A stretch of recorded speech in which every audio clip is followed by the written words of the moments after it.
अस्सलाम वालेकुम वरहमतुल्लाहि वबरकातुहू। कैसे हम सब खैरियत से हैं? ठीक हैं। इचरा बाज़ार में एक खातून जिसका घेराव कर लिया गया, जिसकी ज़िंदगी को ख़तरे में डाल दिया गया, जिसको इस बात पर लोग मारने पे तुल आए कि लिंचिंग के ऊपर तुले हुए थे कि उसने शायद कोई कुरानी आयात वाला लिबास पहना हुआ है। उसके ऊपर कुछ अपडेट्स और फॉलो अप और अपडेट्स उसमें इम्पोर्टेंट इसलिए हैं कि ये ऐसा वाक़या था और है कि जिसकी क्या उसे कहते हैं ना कि कोई ये अचंभे का वाक़या नहीं है। पाकिस्तान में अक्सर ऐसे होते रहते हैं वाक़यात।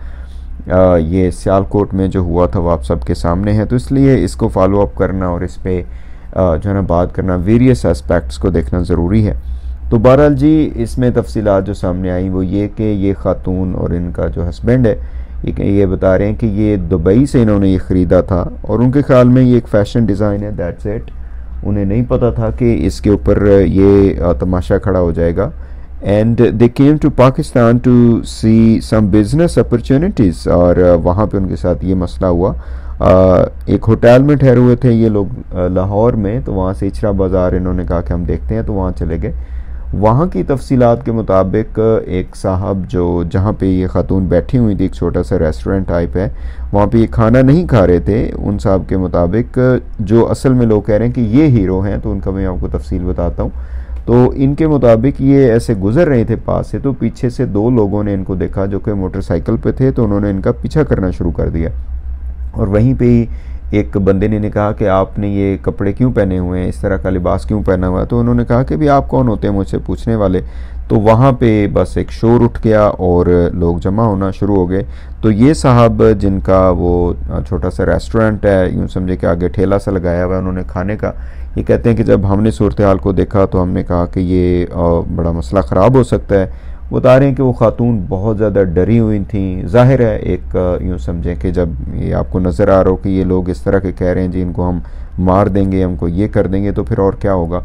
वो बता रहे साहब कि कुछ तो क्या नाम है, छुरियाँ लेके पहुँच गए और कुछ लोगों को सुना भी जा सकता है उसमें, आपको पता है कि वो कह रहे हैं जी मैंने इनको गोली मार देनी है। तो खैर इन्होंने बड़ी अक्लमंदी का और बहादुरी का मुजाहरा किया, मैं समझता हूँ। कहते हैं कि हमने फ़ौरन उनको दुकान में बिठाया, अपने पीछे जो सिटिंग एरिया वहाँ पे बिठा दिया, लेकिन लोग वहाँ भी पहुँच गए और उन्होंने कहना शुरू कर दिया कि इनको कहें कि ये बैठे ना, उठ के खड़ी हो जाएँ। अच्छा, वो कुछ दुकानदार जो दूसरे हैं साथ वाले, वो कहते हैं कि ज़ाहिर है हमारी लाई लग कौम है। लाई लग को पंजाबी च कहते ने ना भेड़ा बकरियाँ, तो जिधर एक भेड़ चली तो दूसरी में उत्थे चल पईयां। तो वो इस तरह तमाशा शुरू हो गया वहाँ पे। तो जिनकी दुकान में, रेस्टोरेंट में ये बैठी हुई थी, उन्होंने पुलिस को कॉल की, तो फ़ौरन पुलिस आई, उसका भी हम जिक्र करते हैं, और पुलिस ने आके मसले को संभाला। इसमें वहाँ का जो बहुत ही यूँ समझें कि अच्छा रोल जिन्होंने प्ले किया, एक हीरो के तौर पे ही रोल प्ले किया, वो वहाँ के इमाम मस्जिद हैं जिनका नाम अलीम है, आई बिलीव कोई शाही मस्जिद है वहाँ पे, या बादशाही मस्जिद है, वहाँ के वो ख़तीब हैं। तो उनके मुताबिक उन्होंने भी इंटरव्यू दिया वेरियस चैनल्स को कि वो कहते हैं कि हमें पता चला कि जी इस तरह कोई मसला हो रहा है, कोई तौहीन हो रही है। तो मुझे कहते हैं एक दोस्त ने भी भागते हुए वो आए, मुझे बताया, तो मैं फ़ौरन वहाँ पे पहुँचा। तो कहते हैं मैंने वहाँ पे लोगों को जो है ना वो साइड पे करना शुरू किया और उन्हें ये मैंने कहा कि भाई आप मामले को अपने हाथ में ना लें, हम देखते हैं इसको। तो मीनवाइल पुलिस भी आ गई और पुलिस ने फिर आके जब सूरत हाल को भांपा, तो उन्होंने कहा कि जी वो जो आई बिलीव वो इनके जो ASP शहरबानो हैं उनके साथ वाले थे, उन्होंने कहा जी हमने जो भी हमारे पास नफरी थी हमने एक दीवार सी बना ली, ऐसे सामने खड़े हो गए, लेकिन लोग फिर भी बहुत बिफरे हुए थे।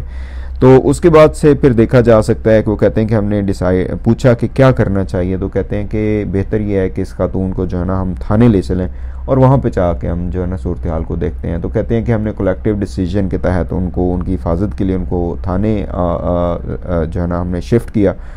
यहाँ पे एक बात जिक्र करने वाली है कि जो शहरबानो हैं ASP, उन्होंने कहा कि क्राउड को कंट्रोल करना ज़ाहिर मुश्किल होता है। तो वो कहती हैं कि इसलिए मुझे चीखना चिल्लाना पड़ा और लोगों को कहना पड़ा कि आप हमारे ऊपर एतमाद करें।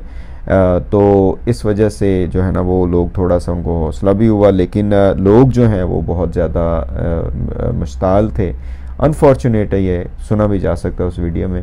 वो ये भी बताती हैं कि जब मैं इनको लेके गई तो पीछे से लोगों ने मेरी गाड़ी का भी वो किया, क्या उसे कहते हैं कि इनको साथ लिया और हमें जो है ना वो क्या कहते हैं, मेरी गाड़ी के पीछे भी भागे लोग। तो खैर जब ये कहते हैं थाने में हम पहुंचे तो वहाँ पे फिर हमने सूरत हाल को असेस किया और उसके ऊपर उन खातून से पूछा तो उन्होंने कहा जी हमें तो आइडिया भी नहीं था कि ये क्या हो रहा है। तो वहाँ पे मौलाना अलीम और बाकी लोग भी जो हैं वो बता रहे हैं कि हमने नहीं कहा था इस खातून से कि वो माफ़ी मांगे, हमने ये कहा था कि बेहतर ये है कि जो है ना ये आप इस तरह का, क्योंकि कल्चरल वो है तो शायद इस वजह से, लेकिन वो कहते हैं कि हमें शर्मिंदगी हुई इस पे कि ये किस तरह का हम लोग ये मसला है जिसके हम पीछे जिसमें हम पड़ गए। लेकिन बहरहाल वो खातून ने खुद ही कह दिया कि जी मैं माफ़ी चाहती हूँ अगर किसी की दिल आज़ारी हुई है। तो वहाँ पे ये मसला जो है ना वो रिज़ॉल्व हुआ। अब जो लोग बार बार कह रहे हैं कि एएसपी शहर बानो जो हैं वो इसमें हीरो हैं, देखिए हीरो इसमें सारे हैं।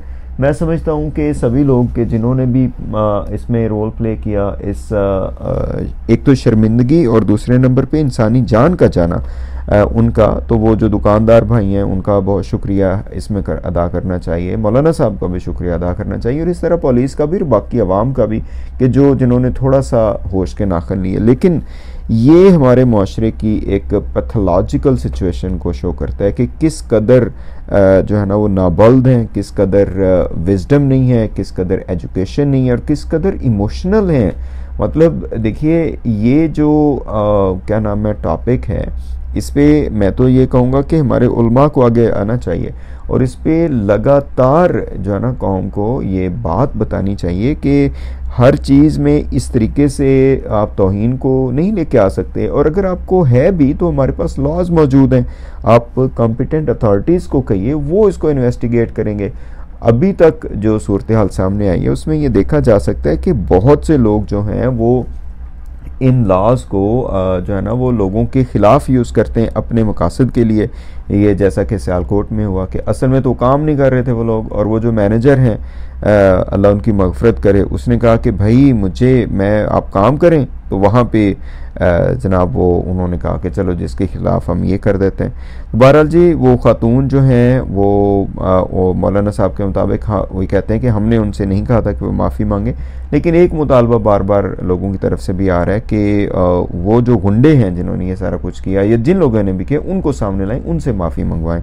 बहरहाल एएसपी शहर बानो जो हैं वो आर्मी चीफ साहब से भी मिली हैं, उन्होंने उनका स्वागत किया। पुलिस वाले जो हैं वो भी उनको अवार्ड दे रहे हैं, बलीव कायद आज़म अवार्ड समथिंग।